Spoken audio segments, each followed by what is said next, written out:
Good afternoon, Dr. Innocenti. How are you doing today? Excellent. How are you? I'm doing all right. Thanks for joining us. My pleasure. Can you tell us a little bit about yourself? I am a professor at KU. I've been here since 2000. It was my first job after I graduated, and I love it here. Yeah. And how did you come to study argumentation? I first was a teaching assistant for Lloyd Bitzer in a class called Argumentation and Debate. And that was my first exposure to argumentation. When I was at the University of Wisconsin, I also met Fred Kaufeld and Gene Goodwin. I don't recall any conversations at that time about argument. I transferred to the University of Illinois and took a couple of classes with Joe Wenzel in argumentation, and Tom Conley, who's also written on argumentation. I didn't know you were at the University of Wisconsin for a little bit. Yeah, 92 to 94. My advisor was Lloyd Bitzer. He retired. Ed Black retired. I found myself without a committee. So I was advised that I may want to transfer. And so I did. I went to University of Illinois. Yeah, that makes a lot of sense. Memories. Yeah, and who'd you end up studying with at Illinois? Tom Conley was my advisor. My dissertation was in the history of rhetoric. Lord Kames' Elements of Criticism. He was an 18th century advocate and judge, and actually argumentation folded very neatly, or the history of rhetoric folded very neatly into argumentation. Very cool. And what do you believe the study of argumentation offers society? A way of managing disagreement. Can you unpack that a little bit more? Mm-hmm.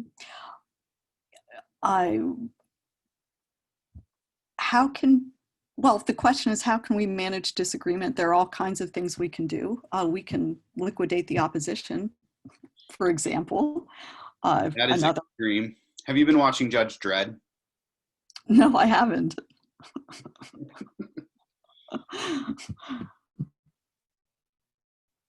And I haven't been watching the Republican National Convention either.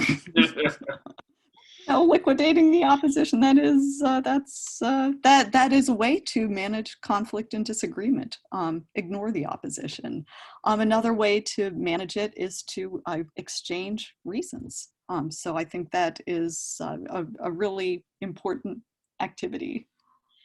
Yeah, so what you're saying is that when we inevitably are going to come into conflict and disagreement, we only have so many ways of managing it. We could destroy the other side, ignore the other side, or we can turn to reason as a way of dealing with it. And so what argumentation offers us is the ability to turn to reason. That's right, in a nutshell, yes. Yeah, I think that totally makes sense. So what would you call your approach to argumentation? Well, I would actually call it rhetorical, because it involves looking at messages in a context. But more specifically, I call it normative pragmatic, because I aim to provide accounts of how a message is designed to work. And broadly, the account is that they are effective pragmatic because they are ethical normative. Can you give me an example of what that means exactly?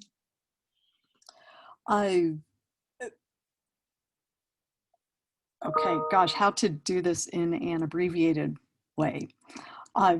So one story someone could tell about why a message works could be psychological, because it adjusts our cognitions, our attitudes, our beliefs in particular ways. A normative pragmatic account explains the potential efficacy of a message in terms of its normative structure. So just by virtue of saying something, we bring to bear some responsibilities and commitments. A simple declarative statement, for example, engages a presumption of veracity. The listener can presume that I wouldn't say something is true. I wouldn't try to get you to believe it unless I had made some responsible efforts to try to determine the veracity of it. And so veracity means the truth of the claim. That's right. Yeah. So what you're saying is that when we talk in ordinary language every day, there is an underlying assumption that we're telling each other the truth. Well, right. In context, of course, there are all kinds of cases where we might just be playing around or whatever. But in cases where we are seriously saying and meaning something, yes, those communication acts bring to bear responsibilities, obligations, even very basic ones. Yeah. Okay. And so what would you mean by the ethical force of these different acts then? The presumption of veracity, for example, that's engaged just by making a declarative statement, changes the world, changes the context just by saying it. In that it gives you that presumption gives you a reason to believe what I am saying. And that reason is that, oh, she wouldn't say that unless she had made some responsible effort to try to determine whether it was true. Yeah, that totally makes sense. So it seems like some of your approach is drawing from what people would generally call speech act theory, Mm-hmm. right? Which the students may or may not be aware of, but speech act theory says that language is performative. It doesn't just mean something, but it also has a functional aspect in that it does something, right? Right. The classic formulation is that we do things with words. Yeah. Can you unpack what that means a little bit? Making a promise, for example, is something that we do only with words. I cannot not imagine how you can make a promise without uttering, I promise that. And that makes a difference in the world. If I promise to show up to this meeting at 1:00, then I've undertaken an obligation, a responsibility to actually follow through on that Right. promise. And you can act in accord with that commitment, responsibility that you've seen me undertake. And I have to say it, otherwise, you can't hold me to it. Right, exactly. So you've undertaken a certain commitment and an obligation, which in turn changes how other people behave and act. That's right. Mm-hmm. So can you kind of walk us back then and talk about how this might be related to a study of argumentation then? Mm-hmm. One, I'm not going to open the can of worms that says arguing is a speech act. I think it's a complex speech act. But when I say that I approach argumentation from a rhetorical perspective and look at the full message, excuse me, that means that I'm looking not just at people making claims and giving reasons, but at all of the things they are doing in addition to that and what the added value of that is. Yeah. So one of the things that you're saying, if I'm hearing you right, is that when people argue, ordinary people argue, they have to say it or write it or some way to communicate that message. And so you're interested in studying all of the communication. And as such, that communication does things in the world. That's right.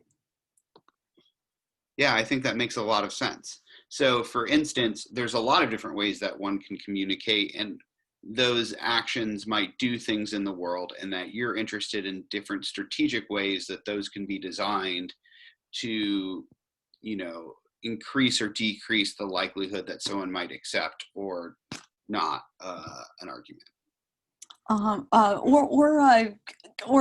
Another way of putting it would be to, in addition to likelihood, would be to generate persuasive force or some pressure to do something, and obligation to do something or stop doing something. Yeah, Okay. that makes a lot of sense. So what exactly then is an argument? if you're talking about, it's not just the act of communicating, how would you describe an argument? I always go back to Dan O'Keefe's essay on paradigmatic cases of arguments. So there's the argument one in the sense of a claim and a reason, and they're linguistically explicable. You can say what they are. Um, there's also the sense of arguing in the sense of overt extended disagreement. But people may be having an argument in that sense, but never make arguments one, give claims and reasons. They could just be name calling, but still be having an argument. Yeah. But what I focus on in my research is argument one making. So the making of arguments in the paradigmatic sense of claims plus reasons. Again, in addition to that, those other message design features. Yeah. So how would you identify when one of these has occurred? Mm-hmm. I look for the stylistic marker of claim plus reason. In other words, I'm not trying to rewrite or reconstruct something into the form of premises and conclusions. I'm looking for the stylistic token claim supported by reason, like the Declaration of Independence or a legal brief that's organized around claims and reasons. Those are paradigmatic cases of argument making. Yeah, so you're looking for things that are intuitively, you look at and you see it and they just appear like arguments. You're not looking to do some sort of effort where you have to change the text a significant amount to turn it into an argument. That's right. If someone asked me to find a metaphor, yeah, okay, I'd look for a comparison not involving like or as. Someone asked me to find an argument in this text. All right, I'm going to look for claims and reasons. Now I understand that you could bring in those frames. You could talk about anything in terms of metaphor. Yeah. You could rewrite all kinds of messages as in the form of an argument, but I'm looking for arguments presented as arguments. Yeah. In a paradigmatic sense. So can you walk us a little bit through then your method of analyzing a piece of text as argument? Mm-hmm. My two main questions are usually what strategies is the person using to try to do something specific, and why do they work? Yeah. And so I look at those strategies. My go-to is typically to first look at a text in terms of speech acts. Is this a proposal? Are they exhorting? Are they demanding? And so on. And then look at not just those utterances that fit squarely in those categories. I demand that you X, but also all of the other message design features that are brought in with that message in order to give that, say, demand persuasive force. Interesting. So what you're saying is one of the things that you hear is that a speech act or in an argumentative approach has two features, a functional and an expressive. So one of the things that you look at is the functional, and that is what could be categorized as one of the speech acts. And then you also then look at some of the design features in the expressive side as well and how they come together. Yeah, you could absolutely put it that way. Yeah. Mm-hmm. Interesting. No, I think that makes a lot of sense. So how do you assess quality then? Mm-hmm. The argument. Right. Well, step one is to ask, does the person discharge the responsibilities, obligations, commitments, and so on that they have undertaken? Yeah. And then I also consider whether it's appropriate. Now that's vague. Yeah. So, I mean, that's the $100,000 question too. How do you make an assessment of what's appropriate? And for that, my go-to is Kenneth Burke still. Kenneth Burke wrote an essay called Psychology of Form, where he talked about form as the creation and fulfillment of an appetite in the auditor. But he provides some vocabulary for looking at, again, a full range of message design features and a way of thinking about them in context, syllogistic form, qualitative, repetitive, conventional. He's got a catch-all category called other forms. I love the catch-all. Yep. That's interesting. One of the things I really like about this framework is whereas a lot of other argumentative schemes have a predefined category that they impose upon the argument, you really allow to account for the context what could be determined by the dyad. Let's say it's two people arguing, and allow them to intersubjectively, that is, between the two of them, define what counts as a good argument through their discharging of obligations and ideas, or obligations and responsibilities. Right. It's argument evaluation has got to take place in a context. And that context, you can look at the context as created, at least in part, by what people are saying. So Yeah, if I make a promise, I've changed the context because now I've created a world where you can hold me accountable for doing what I've promised to do. yeah. And if we could pause on that for just a second, because the students might have heard the word context before, and that gets used in a lot of different ways, right?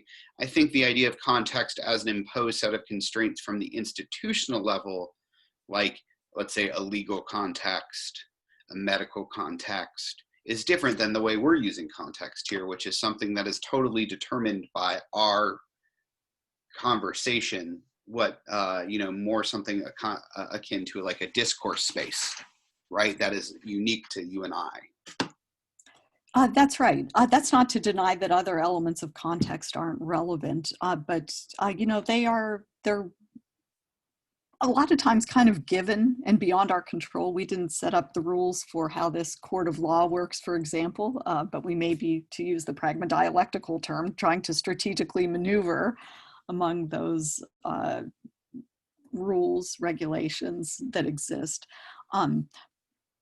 But yes, that's exactly right. That in addition, what we say changes the world. It changes the context.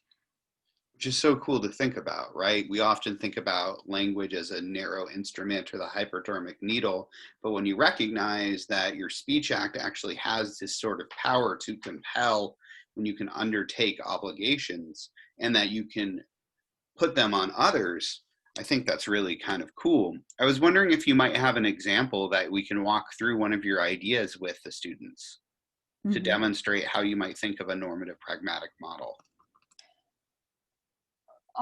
Okay. Okay, an example of normative pragmatic. How you might think about how they exert force onto an auditor. Right. Yeah, coming up with a simple, straightforward example. Well, here, we could talk about a guarantee. Okay. Someone guarantees that this product will do what they say it's going to do. So they've undertaken an obligation or a commitment for the product to do that and backed it up. And so just that guarantee has created a reason for you to buy it. It's changed the world again by putting that obligation or responsibility out there. Yeah. And here's another example. Donald Trump. Donald Trump fails to live up to basic standards of truth. Yeah. I think that's a given. I think the most recent article I saw said that he's lied 20,000 times. Wow. Since he's been in office. It's August 27th. Way to make my stuff evergreen, Dr. Innocenti. Thank you. Well, it's so says. Why? Because he is not meeting the basic responsibility or obligation to have made efforts to determine the truth of what he's saying. Yeah. So his remarks, again, are easy to dismiss, or in other words, they lack persuasive force. Now, people believe him. People believe him when he says things like there's going to be massive ballot fraud, or there's been massive voter fraud, or there were millions of people at his inauguration more than ever before. People may yes, they believe that, but over the long term, it's so easy to just dismiss those claims as worthless. Those people are going to believe him regardless, right? You're not persuading anybody, right? There are certain people that are going to just agree with him. When you're looking at the capacity to persuade, right? He has no credibility, he has no ethos, is what you're saying. Well, yes, definitely. And his speech, his communication lacks persuasive force. It is just easy to dismiss. Yeah. Because he's not meeting, he has a history of not meeting the very foundation of the persuasive force of really any speech act. And that is having undertaken some responsibility to try to say true things. Yeah. Yeah. No, that makes a lot of sense, right? So if you haven't done it in the past, it seems one of the things you're highlighting that's interesting is how this can have an aggregate effect too. That's right. So a normative pragmatic perspective can take the long view. So in the short term, maybe a message is effective in the sense that it persuades, it changes attitudes or beliefs. But you hope that there is a broader network, system, structures designed to hold people accountable for meeting or not the obligations that they undertake. Yeah, that makes a ton of sense. So I was wondering if you had any closing remarks to future argumentation scholars. I don't. I would encourage people, though, to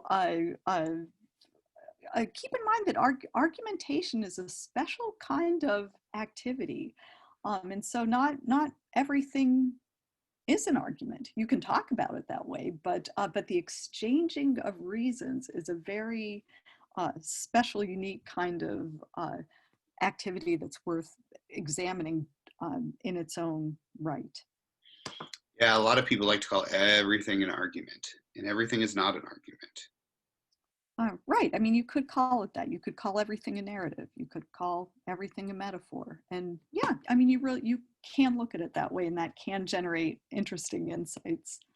But that the communication activity of argument, again, because we want to, I think, try to create a just world, is a good way of managing disagreement. And so a good activity to foster and develop.